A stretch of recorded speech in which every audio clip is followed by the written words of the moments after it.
মা আমি বাবার সাথে স্কুলে যাই। আচ্ছা ঠিক আছে, তোমার বাবার সাথে সাবধানে যেও। আচ্ছা ঠিক আছে, গাড়ি আসতেছে, একটু পর রাস্তা পার হই। আরে গুলটু গাড়ি থামা, ওই তো একটা ছোট মেয়ে পেয়েছি, ওকে ধরে বসের কাছে নিয়ে যাই। আরে বাবা আমার বিটিকে কই নিয়ে যাচ্ছ? ছেড়ে দাও আমার বিটিকে।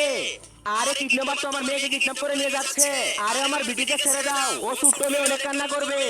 আরে বাপরে, আমার বিটিকে তো নিয়ে গেল। আরে তুমি ঠিক মতো একটা বাচ্চার খেয়ালই রাখতে পারো না। আমার মেয়ে যদি বাড়িতে না আসে তোমাকে তালাক দিয়ে দিব। যাই আমার মেয়েকে খুঁজে আনি। ওই তো আমার মেয়েকে পেয়ে গেছি। আরে লাগু তুই এটা কার মেয়েকে নিয়ে আইছিস? যার কাছে কোনো টাকা পয়সাই নাই। এই দুইটা ছবির মধ্যে যে কোনো একটা ছবি পছন্দ করে থাকলে ভিডিওতে লাইক করে দাও আর চ্যানেলটি সাবস্ক্রাইব করে দাও। আর যদি এগুলো না করো আমি ধরে নিব তোমার কাছে দুইটার মধ্যে একটা পছন্দ না। আর কমেন্টে বলে যাও এক না দুই। পাগল তোর বিটিকে ফেরত পাইতে হলে আমাদের হাতের মার খাইতে হবে।